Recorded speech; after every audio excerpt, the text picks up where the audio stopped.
প্রত্যেকটা মেয়েই তার জীবনসঙ্গী হিসাবে এমন একটা পুরুষ আশা করে থাকে, যে পুরুষটা তার সুখ-দুঃখ, হাসি-কান্না সবসময় বোঝার চেষ্টা করবে। তার কষ্টগুলো বুঝে তার কষ্টগুলোকে ভাগাভাগি করে নিবে। সেরকম একটা পুরুষকেই কিন্তু মেয়েরা আশা করে থাকে তার জীবনসঙ্গী হিসাবে। সংসার জীবনে সুখ-দুঃখ, হাসি-কান্না না থাকলে সে সংসার জীবন সুখময় হয় না। দুঃখ আছে বিধায় আমরা সুখকে উপলব্ধি করি। যদি দুঃখ না থাকতো তাহলে সুখ কি জিনিস সেটা বুঝতেই পারতাম না আমরা। আল্লাহর অশেষ রহমতে এমন একজন পার্টনারকে আমি জীবনসঙ্গী হিসেবে পেয়েছি, যে আমার হাসি-কান্না, সুখ-দুঃখ সবসময় বোঝার চেষ্টা করে, আমার হাসির কারণ হয়ে থাকে। একটা মেয়ে বিয়ের পর যত হাসি-খুশি এবং প্রাণবন্ত থাকবে, তখনই বুঝতে হবে তার স্বামী তাকে কতটা সুখে রেখেছে। এই যে পুরুষটাকে দেখতে পাচ্ছেন, সে আমার জীবনসঙ্গী, সে আমার হাসি মুখের কারণ, আমার প্রাণবন্ত থাকার কারণ। এই কথাগুলো কি জন্য বলছি জানেন? একটা মেয়ে প্রেগন্যান্সি থেকে শুরু করে বাচ্চা বড় হওয়ার আগ পর্যন্ত একটা ডিপ্রেশনের মধ্য দিয়ে যায়। এই ডিপ্রেশনে যদি সে তার স্বামীকে পাশে না পায়, সে মেয়েটা আরো ডিপ্রেশনে চলে যায়। এই যে প্রেগন্যান্সি একটা সার্কেল, এই সময়টাতে স্বামীর সাপোর্ট, স্বামীর ভালোবাসা খুবই গুরুত্বপূর্ণ একটা জিনিস। বাবু পেটে থাকা অব্দি 10টা মাস স্বামীর বাবা প্রচুর আমাকে যত্ন করেছে।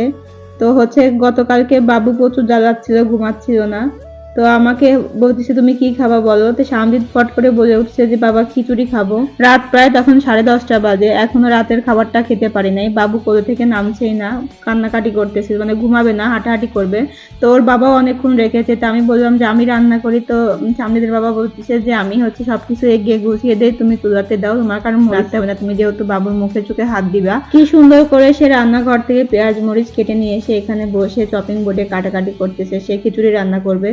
তার ছেলে আবদার করে বসেছে, বাবা খিচুড়ি খাবো। ছেলের আবদার না রাখলেই না। আমারও খিচুড়ি খুব পছন্দের। আর বাহিরে প্রচুর বৃষ্টি হচ্ছিল, গত 2 দিন ধরে বৃষ্টি হচ্ছে। ভাবলাম যে খিচুড়ি একদম বেস্ট হবে আজকের জন্য। সামজিৎ তার বাবাকে প্রচুর হেল্প করতেছিল, তার বাবা এই জন্য খিচুড়ি রান্না করতেছে। আমি বাবুকে নিয়ে ঘোরাঘুরি করতেছিলাম। সুন্দর করে সবকিছু মাখিয়ে প্রেসার কুকারে চড়িয়ে দিবে খিচুড়িটা। সবকিছুই সে পারে, একা রান্না করে খেতে পারে। যেহেতু আমি অনেকদিন বাসায় ছিলাম না, ও একা রান্না করে সবকিছু খেয়েছে। খিচুড়ি পানির পরিমাণটা আমি দেখিয়ে দিচ্ছিলাম। প্রেসার কুকারে রান্না করে অভ্যস্ত না সে, এজন্য বলেছে পানির পরিমাণটা দেখিয়ে দাও, বাদ বাকি সব আমি করতেছি। পরে আমি পানি মেপে মেপে দিলাম। প্রেসার কুকারে পানিটা মেপে দিলে একদম পারফেক্ট হয়, ভাত বা খিচুড়ি যেটাই হোক না কেন। প্রেসার কুকারে খিচুড়ি রান্না করা কিন্তু অনেক মজা হয় আমার কাছে। তো সবাই প্রেসার কুকারে খিচুড়ি রান্না করেন কিনা জানাবেন, আর কেমন লাগে আপনাদের কাছে সেটাও জানাবেন। তো সামজিৎ আবার বলছে, বাবা খিচুড়ির পাশাপাশি তুমি একটু আলুর চপ করে দাও আমাকে। এই জন্য সে আলু কেটে ধুয়ে সুন্দর করে মাখিয়ে রাখবে, পরে আমি ভেজে নিব। সামজিদের বাবা শুধু রান্না বান্না না, প্রত্যেকটা কাজে আমাকে হেল্প করার চেষ্টা করে। সে যেহেতু সময় পায় না, এই জন্য হেল্প করতে পারে না। সে কিন্তু প্রচুর সাপোর্টিভ মন মাইন্ডের মানুষ।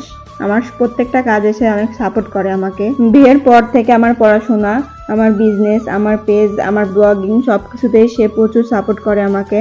সে আমার বিজনেস মাঝে মধ্যে মেনটেন করে থাকে। যখন আমি অসুস্থ থাকি বা বাসায় গিয়ে থাকি, বিজনেসের সব কাজ সে করে দেয়। আবার আমার পেজও মাঝে মধ্যে মেনটেন করে সে। আর ব্লগিং এর বিভিন্ন সময় আমি ভেঙে পড়েছিলাম, ব্লগিং করতে গিয়ে মন মানসিকভাবে বিভিন্নভাবে ভেঙে পড়েছিলাম মানুষের কথা। তো সে আমাকে সাপোর্ট দিয়েছিলেন, তুমি আবার শুরু করো, তুমি পারবে, আমি জানি তুমি পারবে। এসএসসির পরে আমার বিয়ে হয়ে যায়। বিয়ের পর আমি ইন্টারমিডিয়েট কমপ্লিট করি এবং এখনো অনার্স রানিং চলছে, অনার্স ফাইনাল ইয়ার এবার। তো প্রচুর সাপোর্ট করেছে আমাকে এই কয়েক বছর সে পড়াশোনাতে। সে আমাকে বলে তুমি বিসিএস ক্যাডার হবা, প্রচুর পড়াশোনা করতে হবে, তোমাকে বড় কিছু হতে হবে। মানে প্রত্যেকটা কাজে সে আমাকে প্রচুর স্বপ্ন দেখায়। একজন আদর্শ পুরুষ হিসাবে সে পারফেক্ট, আদর্শ স্বামী হিসাবে সে পারফেক্ট, এবং আদর্শ বাবা হিসেবে তো সে বেশি পারফেক্ট। আমি তো বলবো সে 100তে 1000 আদর্শ বাবা হিসেবে। কেননা একটা বাবা কিভাবে তার সন্তানদের জন্য যুদ্ধ করতে পারে, লড়াই করতে পারে, সেটা সামজিদের বাবাকে আমি দেখে অবাক হয়েছি। সামজিদের চিকিৎসার জন্য এত দৌড়াদৌড়ি, প্রত্যেকটা কাজে সে আমাকে সহায়তা করেছে এবং সবসময় সে আমার পাশে থেকেছে। আর ফিনান্সিয়াল আর অর্থনৈতিক দিক থেকে সে তো সবসময় পাশে থেকেছে। পুরা জার্নিটা সে প্রচুর কষ্ট করে টাকা অ্যারেঞ্জ করে ছেলের চিকিৎসা করিয়েছে। ছেলের পিছনে এত টাকা খরচ করেছি, সে কখনো একটু হাহুতাশ করেনি যে এতগুলা টাকা ছেলের পিছনে খরচ করলাম, বা এতগুলা টাকা থাকলে আজকে বাড়ি গাড়ি সব হইতো। এরকম কথা তার মুখে কখনোই শুনিনি আমি। বরঞ্চ আমি মাঝে মধ্যে ভেঙে পড়ি, হতাশ হয়ে যাই সামজিদের কষ্ট দেখে, যে এত কষ্ট করতেছি, এত টাকা নষ্ট করতেছি, তবুও আল্লাহ ওর একটা চোখ নিয়ে নিল। আমি মাঝে মধ্যে আফসোস করি, কিন্তু সবসময় সামজিদের বাবা আমার এই আফসোসটাকে আমার সাপোর্ট হিসাবে কাজ করেছে। সে সবসময় বলেছে আল্লাহ যা করেন ভালোর জন্যই করেন, হয়তো আমাদের জন্য আরো ভালো কিছু রেখেছে, জন্য আল্লাহ আমাদেরকে ধৈর্য পরীক্ষা নিচ্ছে, তুমি ধৈর্য হারা হয়ে না। সবসময় আল্লাহকে স্মরণ করবা। সে কিন্তু নামাজ কালাম সব দিক দিয়ে সবসময় পারফেক্ট, 5 ওয়াক্ত নামাজ পড়ে, কোরআন শরীফ পড়ে এবং কোনো আজে বাজে নেশা পানি কোনো কিছুই করে না, বাজে কোনো আড্ডা নাই, সবসময় পরিবারের সঙ্গে থাকে, পরিবারকে সময় দিয়ে থাকে। পরিবার তার কাছে ফার্স্ট প্রায়োরিটি। সে যেন বটবৃক্ষের মতো আমাদের পরিবারটাকে আগলে রেখেছে। একজন স্ত্রী হিসাবে একটাই চাওয়া আল্লাহর কাছে, আল্লাহ যেন তাকে সবসময় সুস্থ রাখে আর এভাবেই যেন সে বটবৃক্ষের মতো সবসময় আমাদের পাশে থাকে। আল্লাহ তোমাকে সুস্থ রাখুক, সুন্দর রাখুক, নেখায়ের দান করুক, এটুকু আল্লাহর কাছে চাওয়া। সবাই আমাদের জন্য দোয়া করবেন, আমার পরিবারটার জন্য দোয়া করবেন। সবাই ভালো থাকবেন। আর হ্যাঁ, ভিডিওটি কেমন লেগেছে অবশ্যই কিন্তু জানাবেন।